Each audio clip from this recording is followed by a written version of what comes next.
much for the introduction, and thank you. I'm amazed at seeing all of these people, and I thought my voice was very loud, so I didn't test this, but please raise your hand if you can't hear me at any point. All right, so just very quickly, somehow I'm sorry, I've got to just set this back. So let me just quickly say that this talk comes from what will be the 5th chapter of a book that I hope to finish in December, and I would be delighted for your comments and suggestions, and I'm just very happy to have the chance to talk with you. Black Ops diplomacy. A few steps from the US Capitol, a toppled, decapitated statue of Lenin from Tver's Russia lies near the entrance of the museum in Washington, D.C. And, okay, my last adjustment, okay. Visitors encounter the statue in a corner, displayed near a photograph depicting the removal of another Lenin statue. On the adjacent wall, visitors can glimpse another photograph of yet another statue of the Bolshevik leader from Bucharest, this one with a noose around the neck.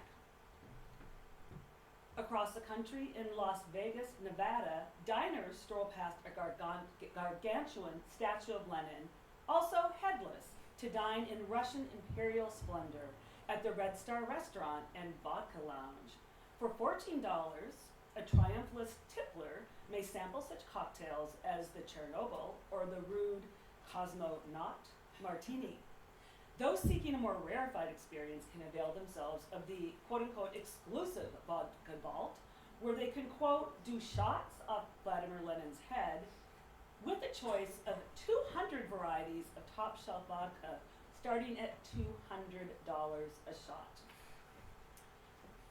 Vulgar displays and commodifications of what Mikhail Gorbachev termed America's winner's complex proliferated in the post-9/11 years. The title of my talk, Black Ops Diplomacy, intentionally employs an oxymoron to underline a popular geopolitical imaginary that not only views military operations as the default mode of international relations, but also exudes contempt for diplomacy. John McCain voiced such disdain for diplomacy, as an example, during the 2008 campaign. His rival, Barack Obama, McCain insisted, would, quote, condone the positions of our enemies and legitimize illegal behavior by sitting down for negotiations without preconditions, end of quote. McCain lamented that Obama, quote, thinks he can negotiate with Iran and get anything he wants. A rather misreading of the word negotiation. I want to examine today the intermingling of geopolitics and popular culture in the delegitimation of diplomacy that accompanied escalating US-Russian tensions in the mid-2000s during the Bush administration and later following the temporarily hopeful 2009 reset of US-Russian relations announced by Medvedev and Barack Obama. First, focusing on what I call the foreign policy of popular culture, I will turn to look at Mikhail Gorbachev as a critic of Western triumphalism, as a lens to talk about the proponents of diplomacy, both within the United States and without. And then I return to looking more closely at popular enactments of triumphalism in American culture. Popular culture, I argue, is a critical site for mobilizing consent for an interventionist foreign policy by neoconservative Republicans. Their wholesale rejection of diplomatic solutions to global crises was fueled by what Frederic Gagnon, who has aptly termed, I should say he writes on video games, has aptly termed a, quote, tabloid imaginary of post-9/11 geopolitics. Along with its elaboration in right-wing television and radio, a hawkish foreign policy found support in a nexus of the military and the video game industry. The military used video games in the training of soldiers, as documented in Robert Stahl's very important book, Militarism, War, Media, and Popular Culture. More recently, current and former government and military officials have been lending their stamp of authenticity to the gaming industry by consulting for the games. These have included Oliver North of Iran-Contra infamy, who was prosecuted for his role and then all charges were dropped, and members of special operations units such as the Navy SEALs. Not only does the military provide advice to Hollywood filmmakers and video game makers, it has its own consultation bureau for the gaming industry. Indeed, video games, an industry that's outstripped Hollywood in box office sales, as well as distribution with the release of the Activism Cold War themed Call of Duty series, has touched off its own multiple international controversies, including censorship bans on certain games and allegations of their destabilizing effect on counterterrorism and foreign policy. I suggest that in the wake of the Bush administration's responses to the 9/11 terror attacks, and culminating in the John McCain-Sarah Palin 2008 presidential campaign, the interplay of US politics and popular culture shifted Russia in the popular imagination from an object of triumphalism as a vanquished adversary to a feared enemy, less trustworthy than even the former Soviet Union, and a constant purveyor of global insecurity. In tandem with an aggressive Republican foreign policy, the Call of Duty franchise enacted a shadow foreign policy through the subjectivities and worldviews promoted in the games, as well as the international controversies they provoked. As game designers created a virtual Russia, by 1914, an alarming number of Americans could easily imagine going to war with Russia over Ukraine because they had already been fighting Russia in a campaign across Crimea and Ukraine and in hand-to-hand combat in the streets of DC and its suburbs for years in the Call of Duty and Modern Warfare games. These are not merely discursive formations, as I will return to this later. The practice of gaming allows a popular participation through the first-person shooter enactments of a rebooted, darker Cold War. Paralleling the escalation of US-Russian tensions, the Call of Duty franchise released 4 games between 2007 and 2012 that reenacted Cold War events or imagined Russian attacks on the US and potential conflicts with China in the immediate future. Modern Warfare was set in 2003 and released in 2003 and released in 2007.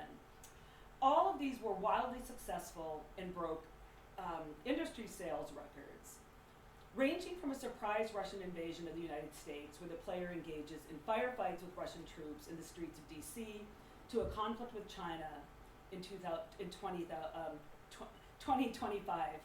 I argue these cultural representations and fantasies mitigate against historical and political understandings of war and instability. Moreover, in the context of NATO expansion and repeated warnings about outlaw states, battling Russian enemies in the virtual streets of DC contributes to a hostility to international cooperation.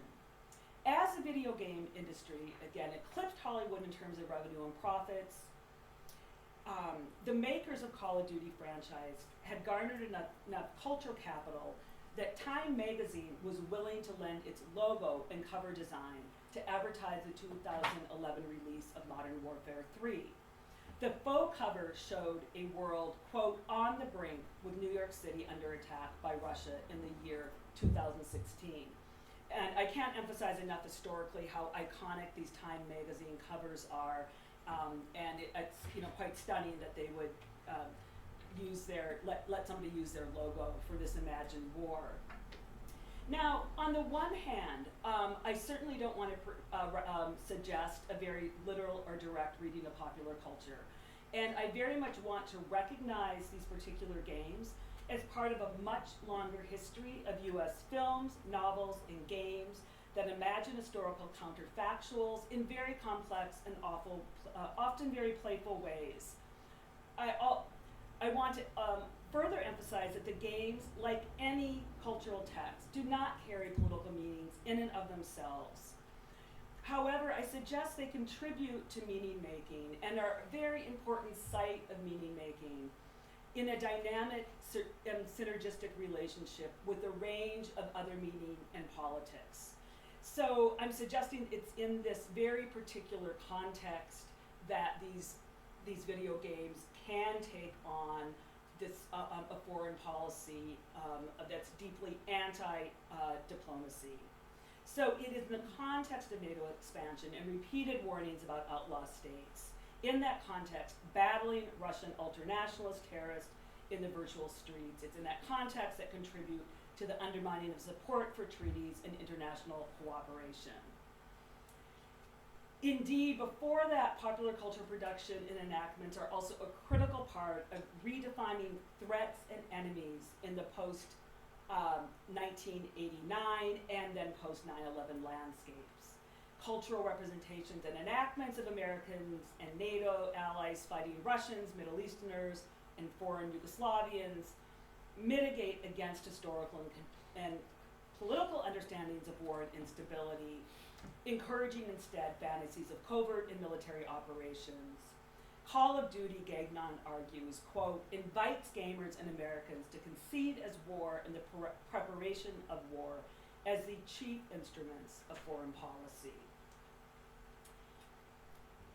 Now, the growth of this tabloid geopolitical imaginary took place against the backdrop of sharply divided opinion in the US and internationally about the potential for diplomatic solutions to the vexing problems facing the international community, with no dearth of eloquent advocates for US-Russian cooperation. As US-Russian relations rapidly deteriorated in 2006 and 2007, such scholars as Stephen F. Cohen and Mikhail Gorbachev himself criticized US triumphalism and squandered opportunities for improved US-Russian relations. Cohen has argued that Republicans and Democrats alike conducted two diametrically opposed policies toward Russia in the 1990s. One outwardly decorous, professing to have, quote, replaced America's previous Cold War intentions with a relationship of, quote, strategic partnership and friendship. But, he argues, the real US policy has been characterized by a, quote, winner-take-all exploitation of Russia's weaknesses. Accompanied by broken promises, condescending lectures, and demands for unilateral concessions, US policy has been more aggressive and uncompromising than Washington's stance towards Soviet communist Russia. Americans' embrace of the triumphalist story included a punishing stance toward Russia, and in equating the expansion of NATO with the expansion of freedom, the United States, sometimes intentionally and sometimes perhaps inadvertently, goaded on profoundly problematic nationalism. I argue in an earlier part of the book that along with a foreign policy based on the Wolfowitz Doctrine that insisted that the United States must prevent any economic or political counter-hegemonic force emerging in the former Soviet sphere, and that doctrine, along with reconstructed Cold War binaries that cast Russia even more rigidly than during the US-Soviet hostilities. So these two, this foreign policy worked together with these reconstructed binaries. Despite critical US-Russian cooperation on post-9/11 counterterrorism, Bush's post-9/11 axis of evil formulations encouraged the further elaboration of Russia as an untrustworthy ally in a synergistic imaginary of policymakers, pundits, and popular culture. Here, a focus on Gorbachev's increasing critiques of US foreign policy offers a way to distill the major flashpoints in conflicts over NATO expansion, both internationally and within the US. Through the first decade after the collapse of the Soviet Union, Gorbachev spoke from his position as an outsider critic with considerable grace and irony in a world now overrun with privatization rather than glasnost and perestroika. If raising money for his foundation meant becoming a celebrity in the culture of consumption, so be it. But the cost of the triumph of privatization are poignantly illustrated in Gorbachev's post-Soviet activities. Many have noted the irony of the former leader of the Soviet Union appearing in advertising campaigns for Pizza Hut and Louis Vuitton.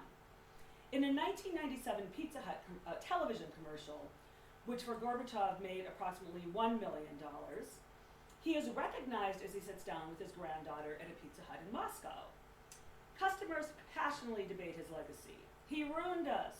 No, he brought freedom and opportunity. All agree, however, that he brought Pizza Hut. In a Louis Vuitton photo advertisement from 2007, Gorbachev sits in a cab with a half-zip luxury duffel bag while driving past a remnant of the Berlin Wall. The press had a field day with headlines, invoking Ronald Reagan's June 12, 1987 speech in West Berlin, where he said, "Mr. Gorbachev, tear down this wall." A New York Times quipped, "Mr. Gorbachev, show off this bag."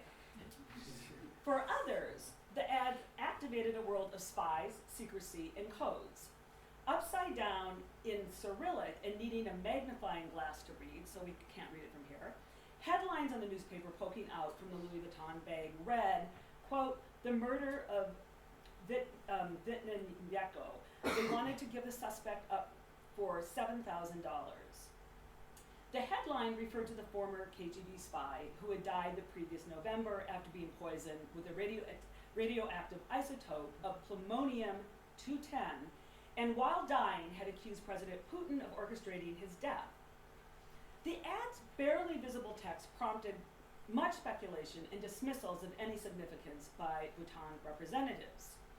Research brand consultants noted that the discovery of the nearly hidden text enhanced, quote, "the kind of attention and buzz that's regarded as being the measure of success these days. It counters the effect if you admit to doing it," end of quote. As some declared the Gorbachev ads proof of a victory for capitalism, or alternately, among the all-time most embarrassing celebrity photos. For Gorbachev, out of a job and rolling with the punches, the spots allowed him to raise money to support his family and the Gorbachev Foundation, dedicated to promoting diplomatic and moral principles. And if Gorbachev looked the other way from the context of the text poking out from the bag, perhaps that stands as a reminder of his call for a full investigation into the Litvinenko staff, and more importantly, that as he has chided the West for triumphalism, Gorbachev has been a frequent critic of Russian developments. His insistence is not about Russian faultlessness, but about the need for diplomacy. If the ads capitalized on historical irony, far more ironic was Gorbachev's relief work in New Orleans in the wake of Hurricane Katrina. Contributing to a project on sustainable reconstruction, Gorbachev told local crowds that he would lead a revolution if the Army Corps of Engineers failed to fix the levees as promised. Praising the contribution of local volunteers and businesses to rebuilding efforts in the Ninth Ward, Gorbachev charged the US government with inaction and negligence. Quote, "The state and the federal government should express to the world the intent to rebuild the city," he continued, and I can quote, "because I think this great country will be a loser if it's not able to assure this." Gorbachev faulted the Bush administration's war in Iraq. Quote, "Unfortunately, money is easily found for war, but not for this kind of trauma, not for this kind of tragedy." Further pointing out that this was not the first time that money had been squandered on war, Gorbachev implicitly acknowledged his own government's self-destructive campaign in Afghanistan, as well as previous US global interventions.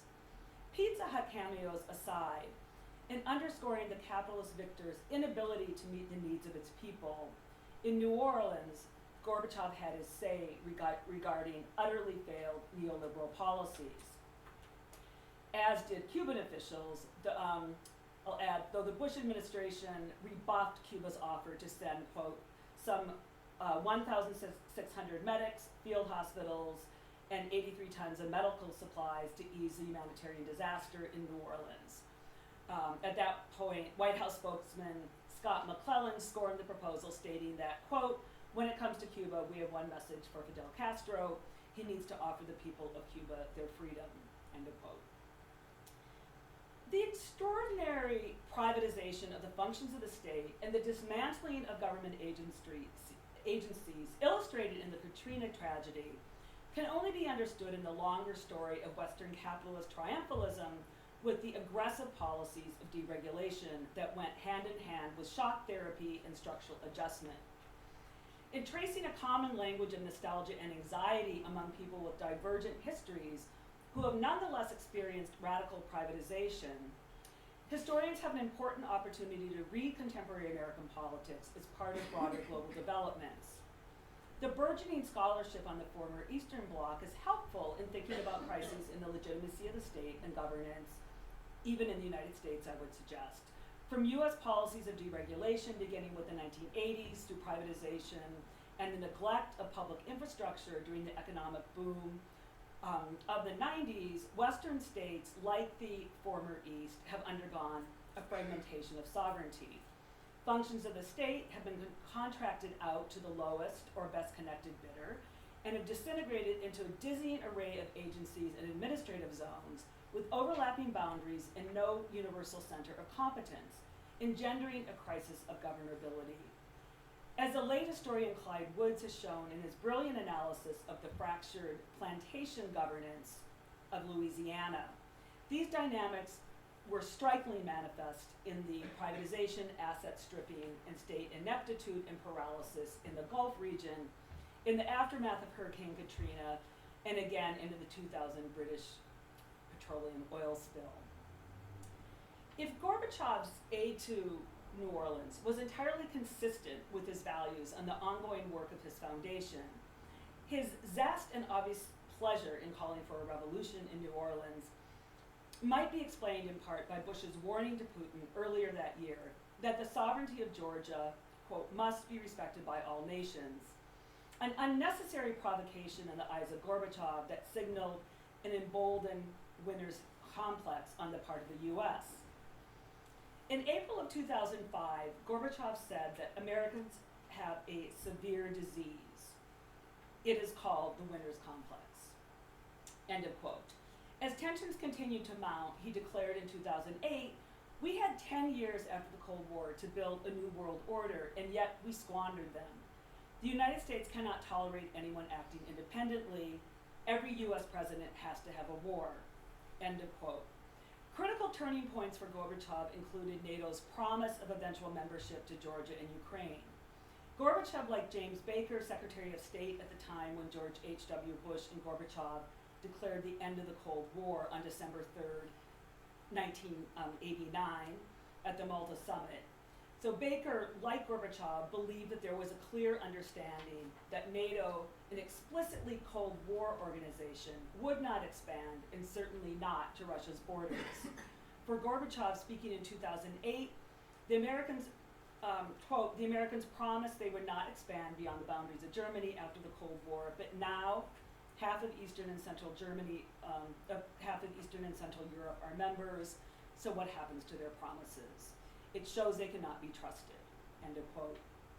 For Gorbachev, promising eventual NATO membership to Georgia and Ukraine signaled an attempt to extend the US sphere of influence into Russia's backyard. Likewise, former US ambassador to the Soviet Union, Jack Matlock Jr., believed that the US and, quote, the US and Europe brought on this whole mess in the first place by trying to place military bases outside of Russia. Comparing American organizing in Kiev to the prospect of foreigners leading Occupy Wall Street movements, for Matlock, American policy has provoked Russia by essentially telling Ukrainians and Georgians, you can join NATO and that will solve your problems for you. So for many of these critics, the essential problem was that the US was taking sides in internal disputes and engaging in activities fomenting dissent, rather than leaving countries to work out their own paths and choices about political reform.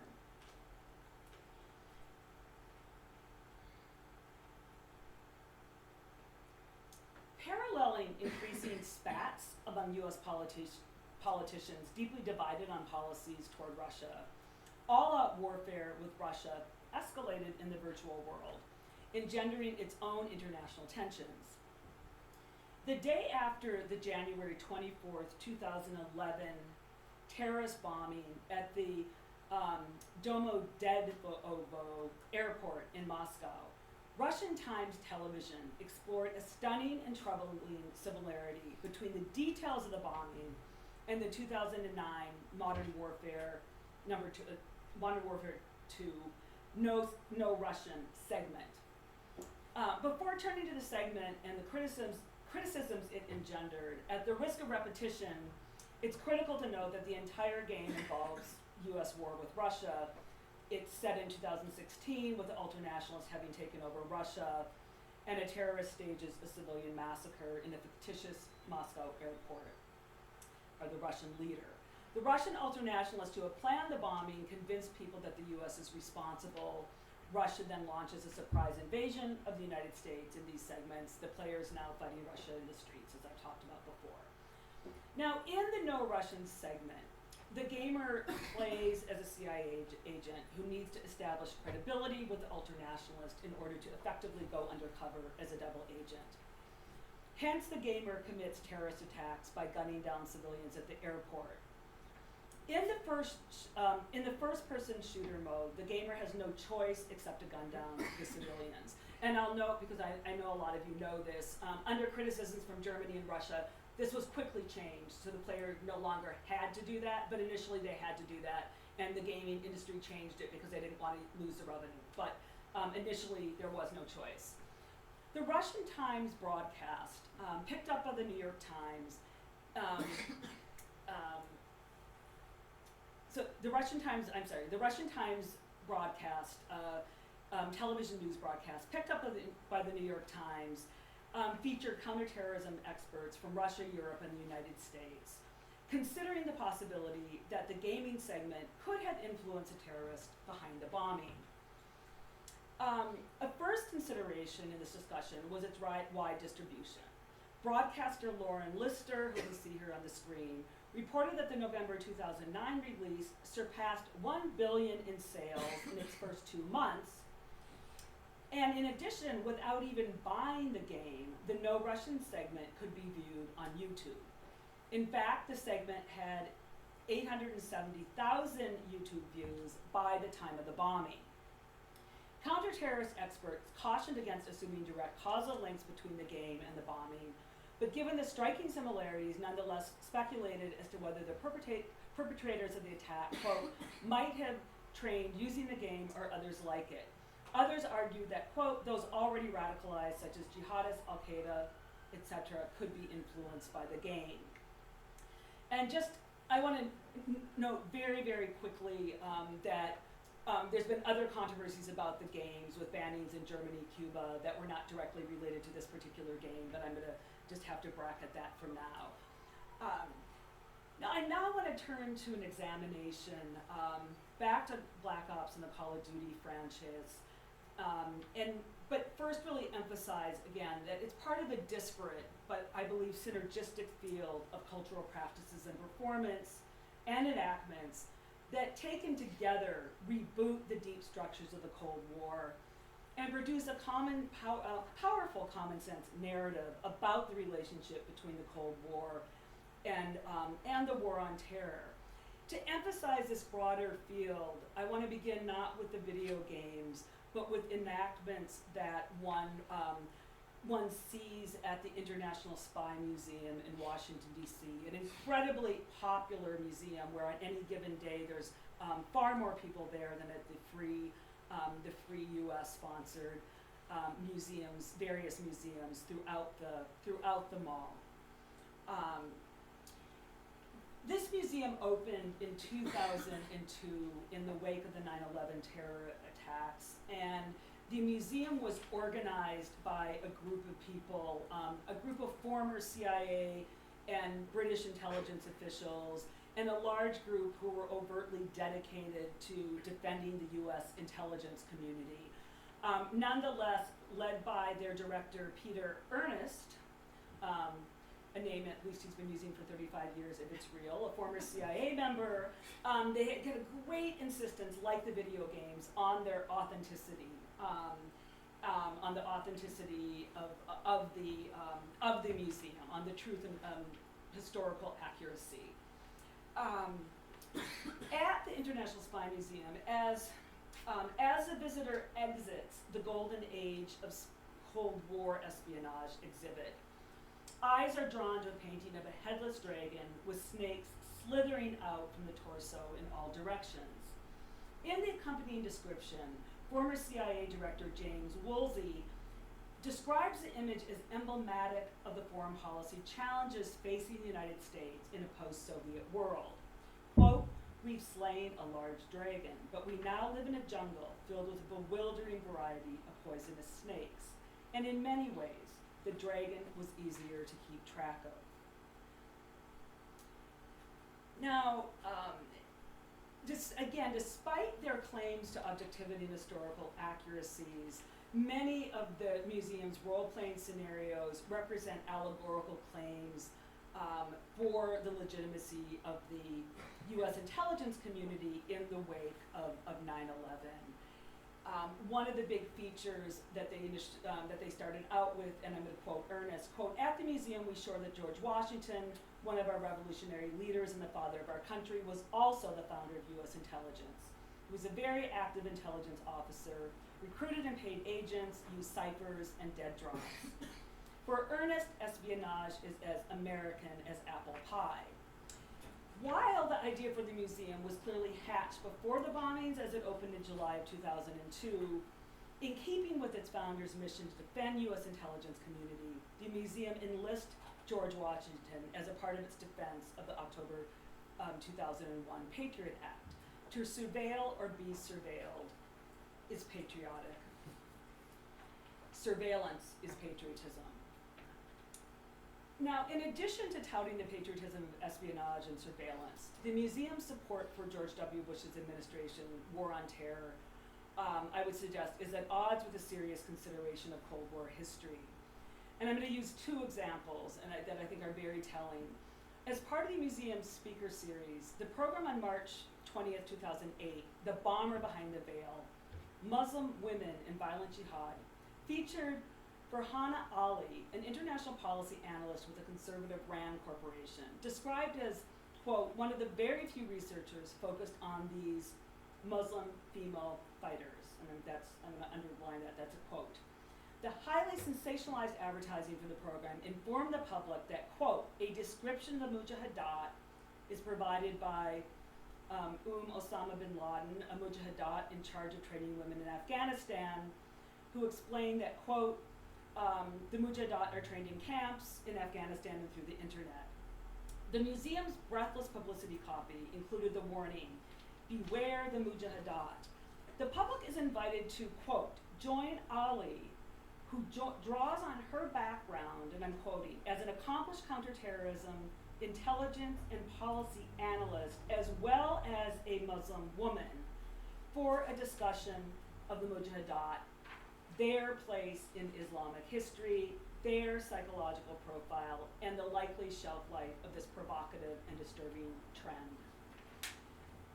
Now, with the truth of the presentation assured by Ali's credentials, or supposedly assured, the museum places the history of terrorism squarely within Islamic history, rather than the history of the proxy wars of the later Cold War that led to official support of the anti-Soviet Mujahideen fighters in Afghanistan. And if you're following the US news, we're learning more and more about that every day. Thus, while inviting the public to engage and experience history up close with real historical actors, including a real Muslim woman, the terms of inquiry render serious investigation of that history highly unlikely. Now, the interpretation of terrorism as a problem rooted in Islam and not history is actually integral to the museum and integral to a central and very popular feature of the museum.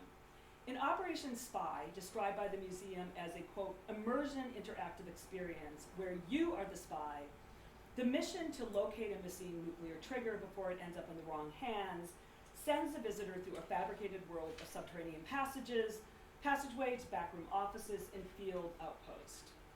In 3 different visits between 2008 and 10, I joined a team of strangers, and we found ourselves in Kandahar, a fake Central Asian republic, complete with a mock-up train station, with a schedule of departures for real cities in Central Asia and Europe and a faux restaurant. As we, now CIA operatives, look for links in the Zaret terrorist network amidst histrionic sound effects of speeding vans and helicopters, we are told by our handlers that the mission is based on a real case and we're learning how this really works. We're experiencing the work of a real spy. Almost immediately, there's a twist in our mission. As we track fellow US agent Nadia Teyra, codenamed Topaz, we learn that she's withholding information from the US government. Is she a double agent? Our interpretation of the ambiguous evidence will determine the outcome of the game. In all three scenarios that I experienced, in the end, Topaz had not intentionally aided the terrorist Zaret network, but it erred in trusting and aiding her cousin, who was indeed revealed to be a member of the network. In the end, Agent Teyra's membership in a backward culture where familial ties are paramount endanger her loyalty to the United States. Again, the person enacting the scenario learns that Muslim women cannot be fully modern subjects. Again, a very anti-Muslim message, which I will return to at the end.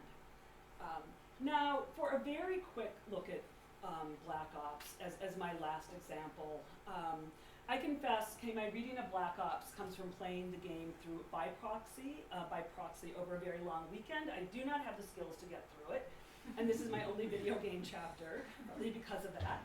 So this is an entirely scripted narrative. There's with no moral decisions or alternative narratives available to the player in the first-person shooter mode, combining real historical settings, mirroring the foreign policy objectives of the US with the game's scripted narrative, produces strong claims to authenticity. Again, the industry is very, very big on authenticity. And the people in the photography section at the National Archives of the US say that their main clients are from the video game industry, not historians. Opening with the reenactment of the Bay of Pigs, the player's missions from 61 to 68 include imprisonment and escape from a Soviet gulag camp and a journey through Vietnam's Mekong Delta. Like Spy Mission, the game is also based on real cases with players of Black Ops supposedly experiencing the historical Cold War, hence Ollie North and Navy SEALs, etc. Like George W. Bush going after Saddam, these reenactments promise to rewrite that failed policy and objectives, indulging players in a visceral fantasy of toppling Castro this time. As a New York Times video game reviewer enthused, quote, "I couldn't wait to go back and try to assassinate Castro and kill Russians," end of quote. The game reinforces a bipolar Cold War where Asians, Africans, and Latin Americans are mere backdrops to the real fight against the Soviets. In other words, Cuba and Vietnam serve as proxies to the main fight with the Russians. The game's celebration of militarism, counterinsurgency, and violence constitutes a fantasy do-over, this time with more firepower. At the same time, and perhaps more significantly, the game doesn't simply replay the Cold War. It does so with riveting twist experience through 1968 flashbacks that unpack the 61-68 Cold War. And here I want to suggest that through this enactment, they're inhabiting a murky realm of infotainment, blurring information and entertainment, facts and fantasy. So in this game, filled with double agents, brainwashing, and defectors, the game produces a story and experience evocative of the Manchurian Candidate and John le Carre. Mason I.U., who one plays as, is not just under interrogation and attack, but has endured a disintegration of the subject through brainwashing. Coupled with experience in the breakdown of the real and the fabricated in the context of the first-person player, this goes well beyond undermining the historical record, raising an epistemological quandary that blurs the line between lies and truth, what can be known and what cannot. While in the end, like Jason Bourne's character in the Bourne trilogy, Mason achieves an implausible reintegration of the self through the sheer strength of will as a superior agent. His remaining doubt about the role of his major Russian nemesis reinforces the inability to get at any stable truth. The reinforcement of the truth that nothing is what it seems, in tandem with the powerful subjective experience offered through the technical brilliance of the game, with its unprecedented success in creating first-person shooter subjectivity, ultimately leaves the agent individual as a sole arbiter of truth. This rejection of social and political knowledge is mirrored in American politics, and I think really congeals into the 2008 campaign. In the 2008 elections, the subjective experiences of Republican presidential candidate John McCain as a prisoner of war in North Vietnam were elevated to the status of knowledge about the truth of war and foreign policy, for which any political historical analysis was simply irrelevant. Indeed, McCain invoked his torture as a POW to vehemently defend his right to use the racist epithet "gook" to refer to Vietnamese people. This elevation of the authority of the agent individual in telling the story of the Cold War and as a final arbiter of truth is profoundly apolitical. In this world of knowledge, there is no room for politics, for negotiation, or for considering the possibility that any interest of one's opponent might be legitimate. The breakdown in the distinction between entertainment and news and the disillusion of boundary between fact and performance was dramatically documented in the 2008 presidential elections and in the fierce partisan battles that have followed. Women warrior politicians such as the former Alaskan Governor Sarah Palin and Minnesota Congresswoman Michelle Bachmann can simply make things up, such as a claim that Barack Obama is not a US citizen or Obama is a Muslim, with no repercussions. So I want to end by emphasizing that while in the context of 2005 present politics, the particular games and analyses I gave may tack on very kind of more literally than we would typically think of popular culture as doing toward hostilities toward Russia. I think it's this deeper rejection of social and political knowledge that is very important for understanding the profound dysfunction in US politics, as well as what I think of as a demise in American diplomacy. And to end on a particularly grim note, with John McCain's experience as a POW in North Vietnam, kind of putting him out of bounds for any kind of challenge during that campaign, Donald Trump was perhaps the first to really go after McCain's claim in the last couple of weeks. Trump charged, well, talking about McCain, Trump said, "I like people who were not captured. You know, this guy is not tough enough. Obama's not tough enough on Russia. He's not tough enough." Just very short time ago, the night before the South Carolina primary, and the very last speech before Trump won the primary significantly, Trump invoked the entirely apocryphal story of General Pershing in World War II. And in Trump's claim, as he told the story, as an illustration of how America has to get tough and make clear that it's tough, Trump claims that General Pershing lined up 50 Muslims, rebels in the Philippines, and shot 49 in bullets dipped in pig's blood, leaving the one person free to go back and tell his fellow humans what had happened. And Trump says, do you think we ever had trouble with them again?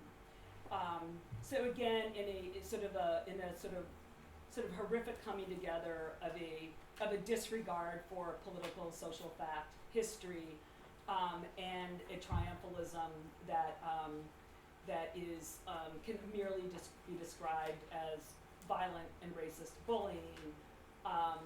This has frightening traction, as it is a part of everyday American presidential campaign right now.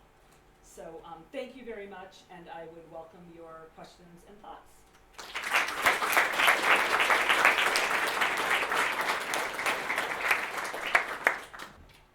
Okay. Any questions? Yes. Just in terms of criminalization and lack of negotiation with Russia, what do you think of the EU's role in the conflict in Ukraine? Because some people here, and it's not my own view, have said that the EU would be provocative towards Russia and refuse to negotiate with them in 2013-14. So that made things far worse. Of the EU's role. Yeah, I tend to.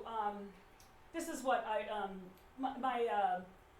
okay, I definitely have an opinion on this, but I first want to say one of the biggest challenges of doing sort of a book like this or a project like this, I always talk about. I said I do U.S. in the world, so the problem is kind of taking on the hubris without repeating it. So so I try to track carefully. I mean, I know who I agree. I mean, I'm very much on the side of the diplomats and the people who are really looking at negotiation. So without looking specifically at the EU, I do think that there are American groups, some people in the EU who, I think I would agree with Gorbachev, other people on the side of diplomacy that say that this is an intervention in this was an internal crisis. I mean, there's an internal division. And so that's really what I would hold to without any pretense of being an expert about this. But I think I know enough to know that, and that, but I can't speak directly on the EU, but I can say that yes, whether Western triumphalist elements in addition to elements in the United States, we're actively, we're taking very strong stands and intervening in something that is deeply unfortunate, but then needs to be worked out without that kind of intervention. Irene? Thank you so much for your talk. I had two questions. The one was, how much are historians, professional historians, used or employed by this video game enterprises? Because it would be interesting to know if in your research you have actually found out people who are working or providing the historical narrative.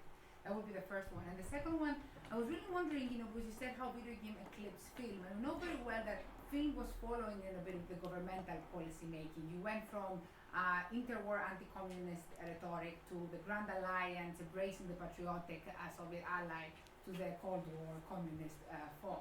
Does that follow the trajectory in the post-Cold War era in the video games? Do you see that kind of echoing of what is happening in the international system being represented in the video game? Okay, so yeah, really interesting. So I wish I knew. Okay, so those are both great questions, and I really do need to find out if the video game people are. I don't think they're talking to historians. Maybe they are. Maybe like all those unemployed PhDs are really getting some word from them, which would be a good thing, and we've had better history. They want to talk to the military. They want to talk to the Navy SEALs. They want to talk to Oliver North. I mean, so they. And again, there's an actual bureau to advise, and there's moments, and this goes back into film also. It was Top Gun, and then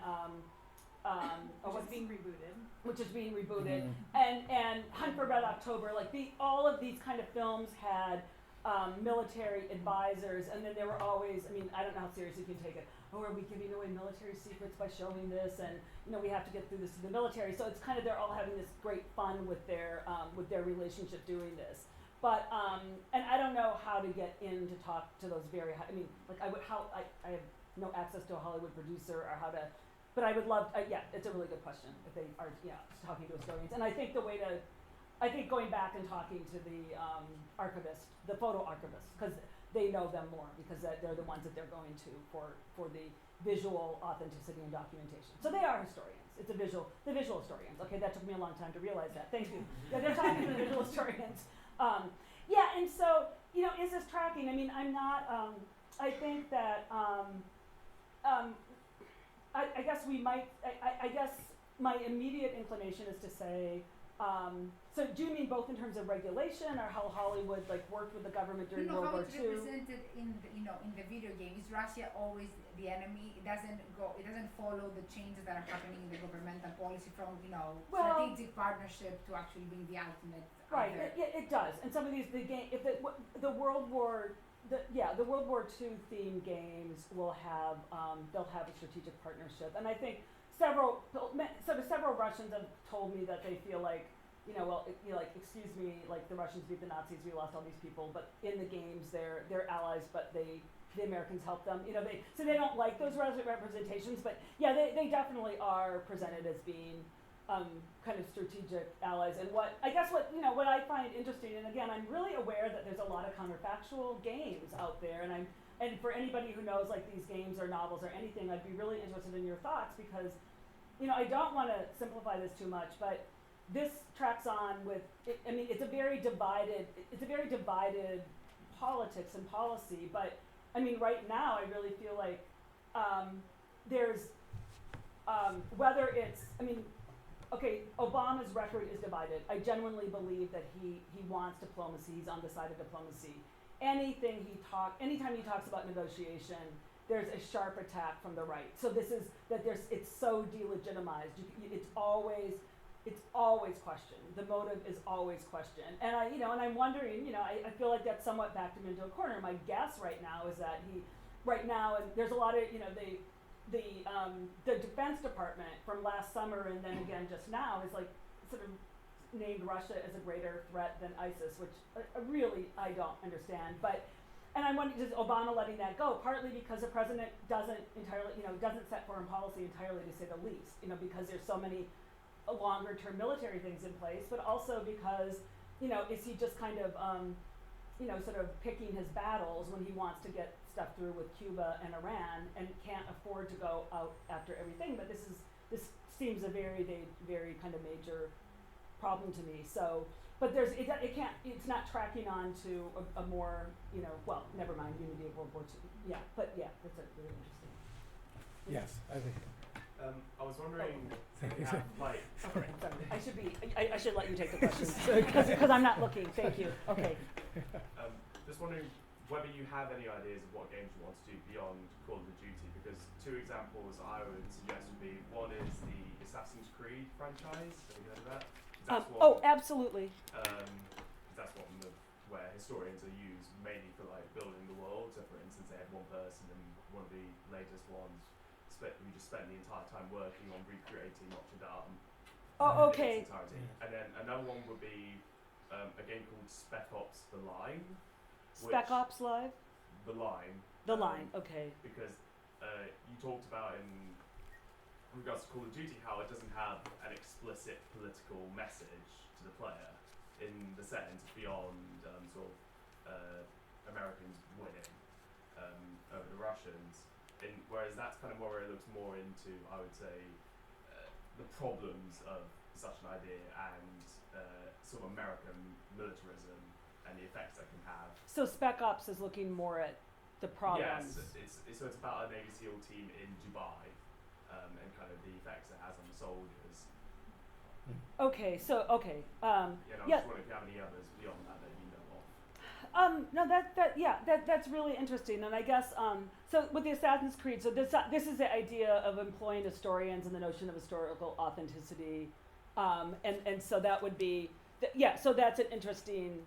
All right, and you can give me the name later because I want to take these other questions. But yeah, I'd be delighted to look at these and right and it's very interesting if there's things that are. I mean, I think it'd be more paralleling films where some things are triumphalist and some things are very critical if people are starting to engage in more like the problems with war or the problems with this kind of stuff through the video games. So, although, I would say one of the things that really interests me, and I think in another chapter I'm trying to do a lot with this, is that I find, I'd love to hear if there's exceptions to this, and I think there's a tiny number, but what I think in the most politically critical films, they are still resolving into glorification of espionage. Because, like, for example, the Bourne films, like the CIA is, they assassinated an African leader.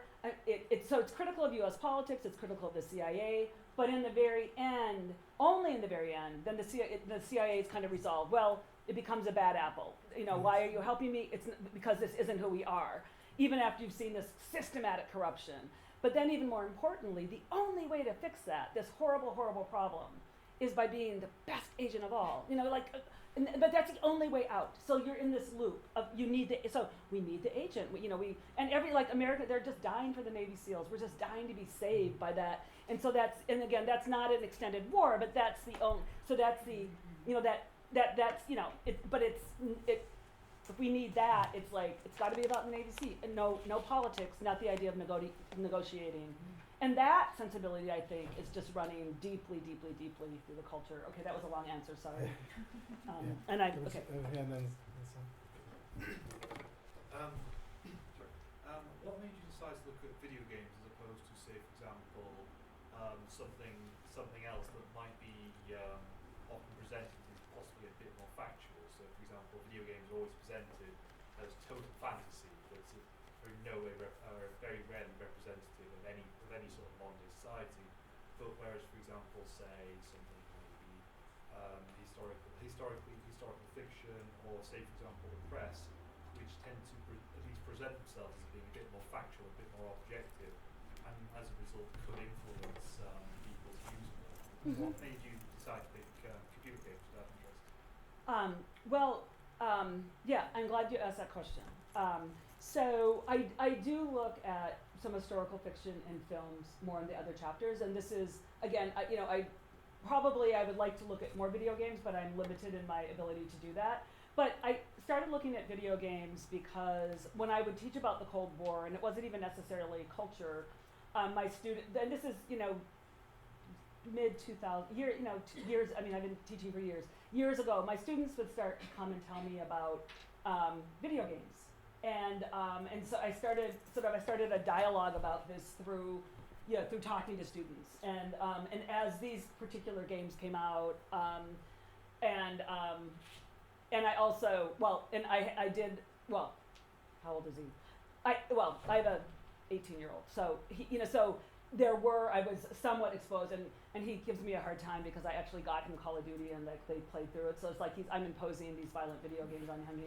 He loves video games, but not necessarily, he likes the world building ones, it's not, whatever, but anyway, so like I corrupted these 13-year-olds. Okay, so I'm sit with you, you gotta help me play this, but yeah, I think it's really through, just talking to people and sort of getting the sense of the cultural impact. But I do see my whole, and this particular section is emphasizing the games, but, and I do other popular culture, kind of performances, Team America films, Saturday Night Live things around Axis of Evil. And again, what I'm hoping to keep in play is that the interplay of the media and, sort of the different spheres of the media, including a lot on the press, and also try to keep in play, and here the device is more through Gorbachev. You can't do everything in the chapter, but keep in play the divisions and debates and differences, because on the one hand, this is arguing for, I think, what's a very powerful political cultural strand. On the other hand, that's always debated and disputed, both internationally and within the U.S. But yeah, thank you. yeah, thank you.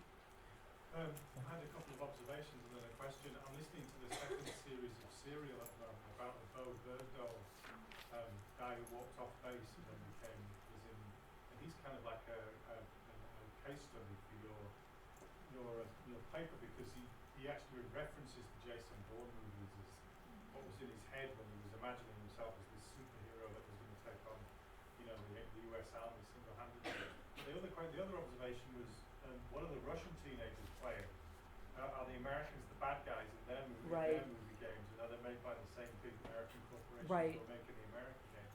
But the question is more about the relationship between the videos and politics and geopolitics. Because how are you working that through in terms of conceptual approaches? I mean, because it seems you just did a lot of juxtaposition. There's this game, and it's and it reduces everything to this kind of moral unity, and it's and then you're talking about McCain and presidential elections, and how are you working out the influence, or the determinacy between these two things? The games a product of that political culture, or are they some way producing that political culture? Right. And Trump standing up at a rally in Nebraska and talking to a bunch of people,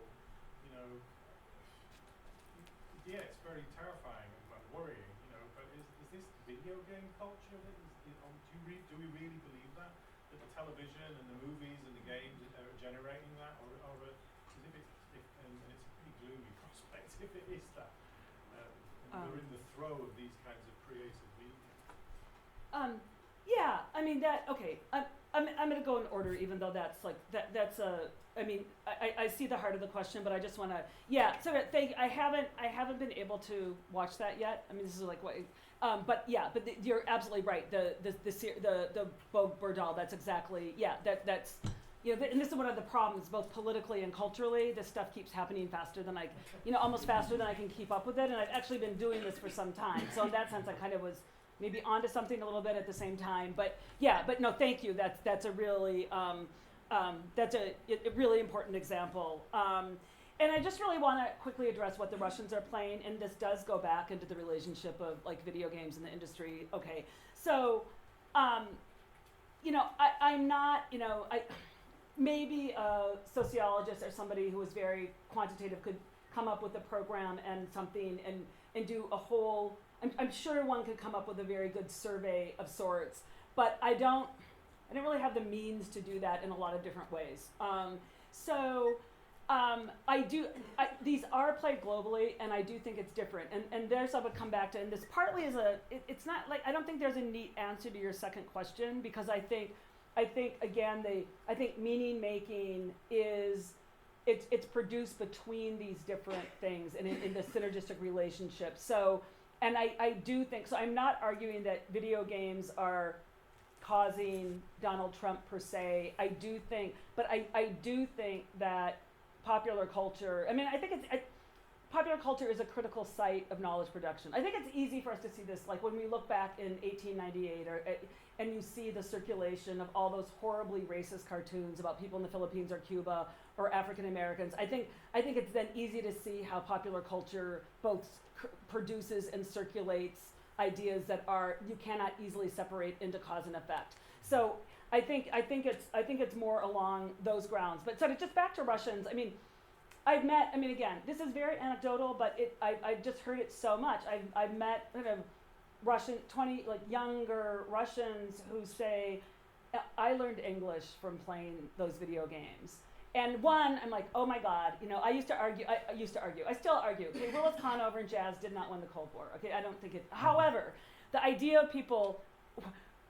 that Russians were, people in the Soviet Union and Russians were once learning English through listening to Willis Conover's jazz broadcast, to go from the cosmopolitan vernacular of Hollywood to the improvisational engagement of jazz to people learning English from video games and this is why I think this is, the United States is a country that doesn't have, it's kind of reneged on its public culture. Its public culture is made by commercial people. And so so I find that kind of profound. And like Russians and like people in, I interviewed this very interesting group of very cool architects and designers who were like in their early 30s in Kyrgyzstan, and they were like, oh yeah, we play these games. It's just like, yeah, it just proves the Americans are really stupid and don't understand anything about the former Soviet Union, and they're fun and whatever, but it definitely, but they don't find that ignorance innocent. They find it like really annoying, so I think, and again, but again, I don't think there's any I think that's why on the one hand, I think there are sites of the production of knowledge. On the other hand, we can't take it out of the context of what else is going on and how, so are people playing these games, hearing an attack like, Obama is weak on the Russians, they're going to attack us because, he's talking to terrorists, so we're hearing this, we're hearing these kind of, we're hearing these sort of attacks. But again, I think that, and even my own students say, of course, I know that's not what happened in the Cold War, but it just reinforces a negative feeling about Russians. They're just negative. And at the same time, this one young guy told me, I didn't know that was Fidel Castro. I never heard of him, but now I know he's, like, you're talking to me and I know they said, so, and that's why I don't think we can, just generalize. And I think that's, and I think, but I really like your question, and that's the tricky part. It's kind of the nightmare when I start wondering, like, why am I writing about this? How am I going to finish that chapter? But, okay, go ahead.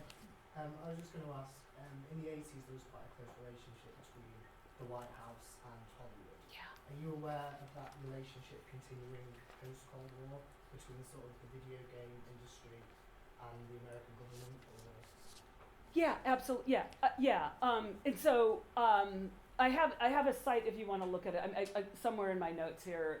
There's a bureau a government bureau for video game consultation, and then. But if you go to the site, it's kind of complicated. It's like those nightmares where you have to fill in all these forms and you wonder if this person's ever going to get back to you. So clearly, that's not what's happening when these people are, I don't know how they're approaching the Navy SEALs. They really want to talk to the hot guys and the real stuff. So yeah, and so it has this somewhat pretense of regulation. Like the Navy SEALs who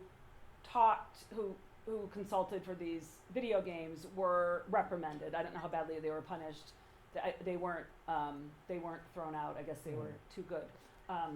They can't get rid of that kind of people being trained. But they were reprimanded because it was considered that they to be revealing tricks of the trade and secrets, and I think the government was pretty horrified. But so. Yeah, and again, I know that continues with Hollywood too. But are there particular examples in the 80s that you think are particularly important in terms of like MGM Productions, for example? The Secretary of State was on the board of MGM Productions, and my question was more about propaganda. The Secretary of State in the 80s. I think. Yeah, Alexander Haig. Yeah, Haig was on the board of MGM Productions. I have no After he idea. left, yeah. And it was this idea of propaganda being so intrinsic with the administration. I was just wondering if that continued in a post-Cold War era, or if that's exclusive to the Cold War. Yeah, I would say I'd say that's definitely continued, but it's kind of they're going to not the administration, but the special ops and the and the kind of the sort of the rogue, like Oliver North. I mean, however, many people on the right celebrated what he did, but it was absolutely illegal. So he's, the kind of Clint Eastwood, I'm going to, step out of the government and take things into my own hand kind of figure. But that they're going to him for to get advice. And certainly not to Obama. And I realize diplomacy isn't maybe sexy, but at the same time, there's some incredibly good films. Why am I blanking on The Bridge, the Tom Hanks, the recent Bridge of Spies? I mean, just a remarkably subtle. Really takes apart Cold War binaries. I mean, it doesn't. It's very dramatic, and So anyway, maybe I can't compare that to video games, but it's not that it's. Okay, yeah, go ahead. Okay. I was wondering if I could ask you to say a little bit more, after all, about the choice of video games as a source, and maybe another side of video games, because I think you mentioned the first-person shooter perspective. That strikes me as very persuasive, that there's this idea that this confusing world, we don't get any explanations anymore about who causes what, and we want to be the first person kind of in control of events, even if it's just in a video game. But I'm wondering whether there might be another aspect to video games, which is the community sort of building aspect. I mean, is there a story there that actually you are also talking about something like the existence of a sort of parallel universe? I mean, not just because this is alternative reality, but in terms of a global community actually that is connected through digital spheres, and because of course these games are played online with real people connecting across. Absolutely. Right. And whether that's somehow connected to things like, this kind of splitting of the paths between diplomacy and even secret diplomacy and actual things, actual connections of some kind that in the meantime are developing with the internet, and the interesting, I suppose, post-Cold War narrative there is the provenance of the internet itself. I suppose I don't know if you can. No, say a little bit about that's a brilliant question, and really brilliant to put it in terms of the problems of the internet itself. And what I do look at is kind of what some of the online gaming communities, and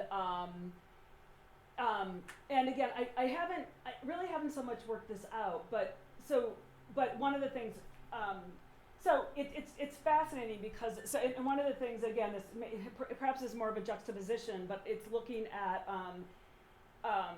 okay, there's this guy named Foxglove, and he plays like when there's this Berlin Wall segment to the Call of Duty, which is really fascinating because you fight through the Berlin Wall when nobody was, you're fighting all over Berlin, and the Cold War was not fought all over Berlin, and it also, the adverts for it are like it's got these two guys on different sides of the wall, and they're singing to each other. The winds of change, and this is like, I love this because the deep, I think the deep Cold War tropes, they weren't us against you. They were about desire.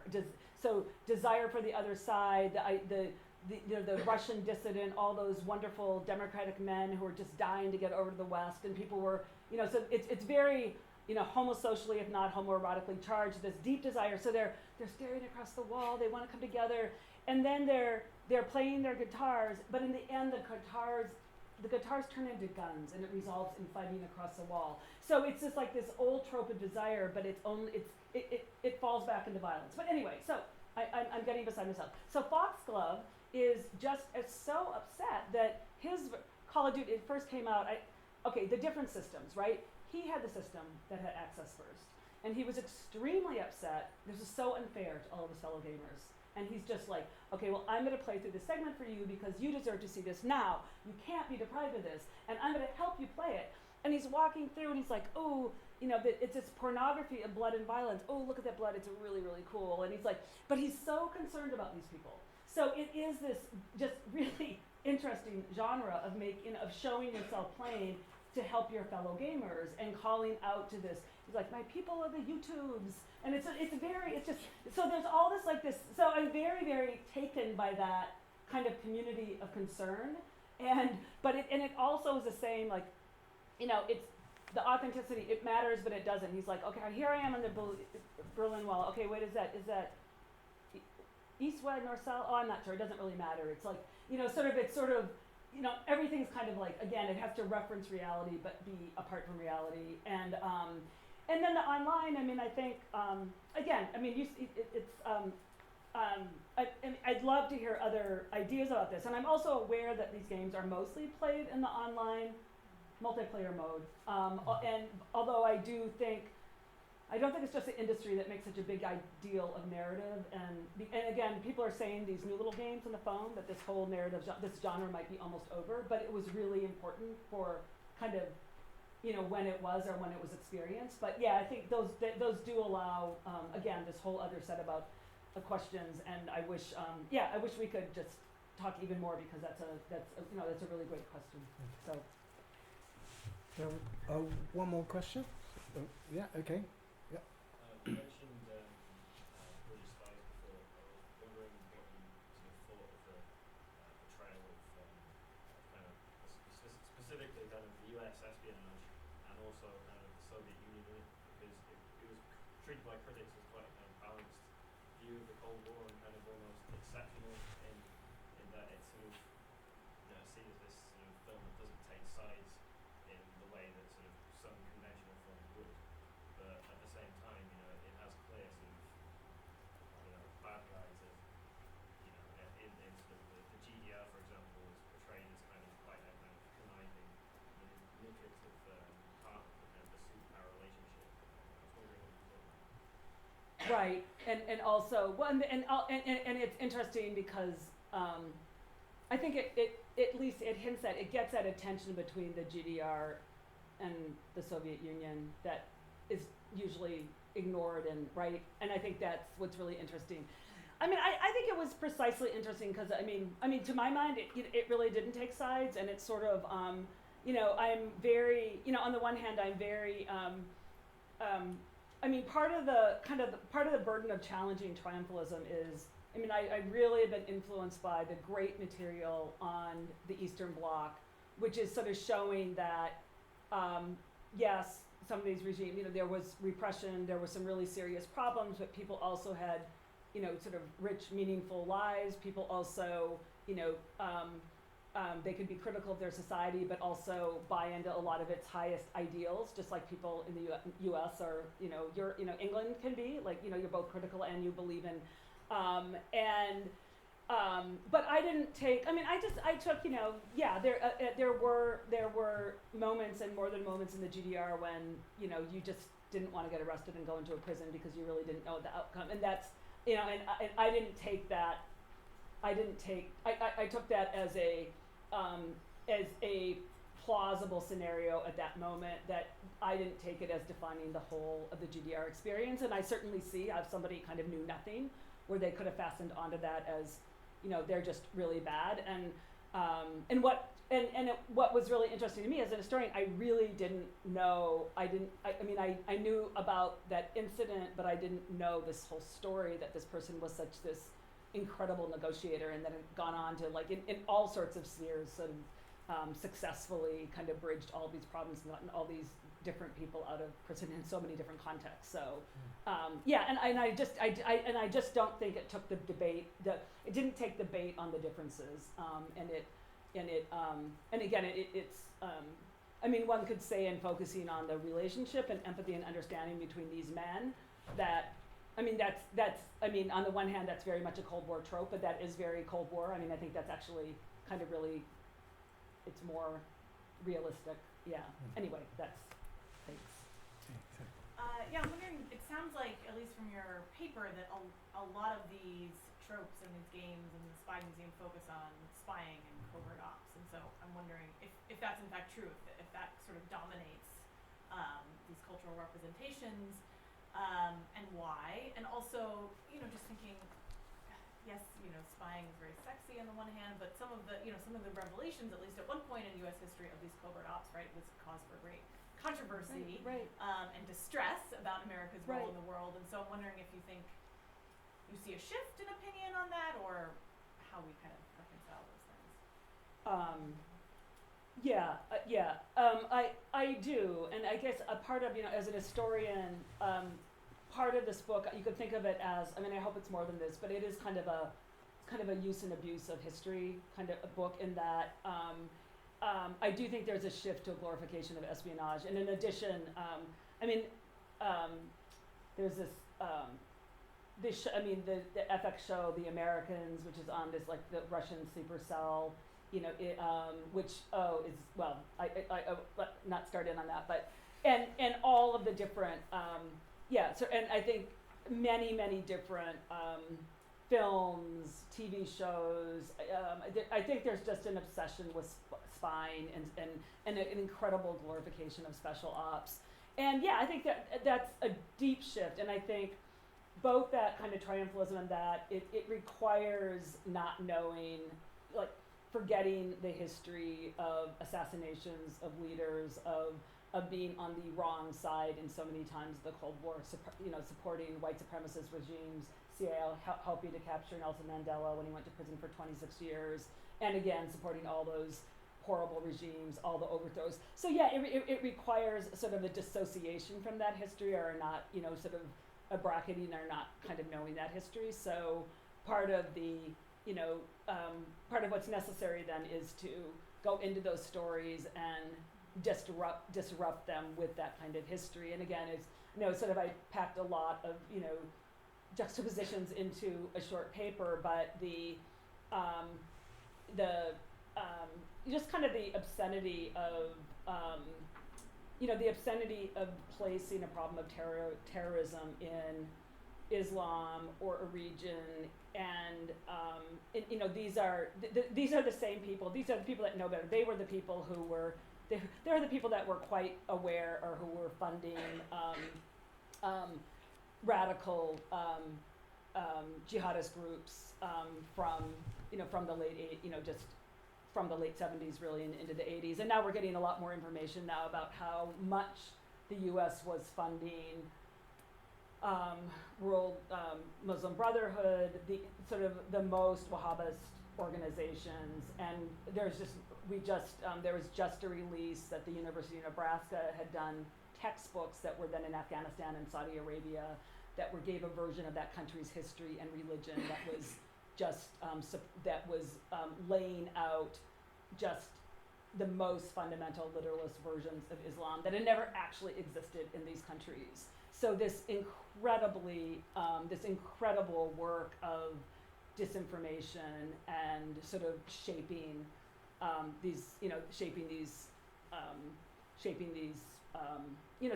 people's historical sense and interfering in that. So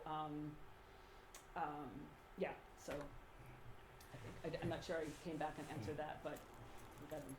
Can I ask a question following up with what Tom asked about Bridge of Spies? Because I don't know if you read, there was this FT article that was reporting from the Bridge of Spies. There was all these leaders were watching the movie after a NATO summit. Oh no! And Gideon Wow. Rahman, the journalist from FT, is saying that all these people, all these policymakers and pundits really were saying it was so much easier back then. It was this Manichaean way of seeing the world. It was black and white. And the journalist was wondering, is this Cold War nostalgia part of the problem of trying to counter these multiple threats? And goes back to that picture that you just saw from the Spy Museum. I'm wondering if you think that Cold War nostalgia is a response of the system into this, plethora of threats that it cannot recognize as before. Great, and I've got to find that review. Thank you. I've got to see. I really got to see that. I mean, yes, that's exactly. So I mean, I think. So what I'm seeing, I start tracking. You get this idea, like the first film that I know of where somebody said, "God, I miss the Cold War," was 1997, and The Peacemakers with Clooney and Nicole Kidman, and you get this very early, "I miss the Cold War." We knew who our enemies were. We knew where they were. Things were more stable. It was a lot easier. So this happens before 9/11. I showed that thing at the Spy Museum.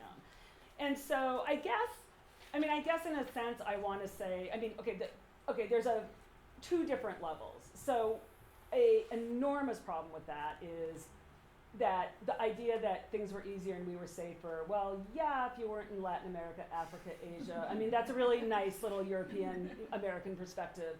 But beyond that, let's say there is a sense in which things were a little easier, or say, or there wasn't such nuclear proliferation, the environment hadn't got, so things,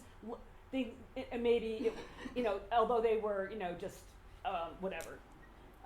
Okay, so to the extent that things may have been easier in a diplomacy or some other sense, I think the problem with that argument is that it then it requires this double innocence. First wiping all that, and then denying the fact that the current problems of really just overwhelming problems of a sort of proliferation of various fundamentalist terrorist groups, etc., I think comes very, very directly out of the decisions that those people made in the Cold War.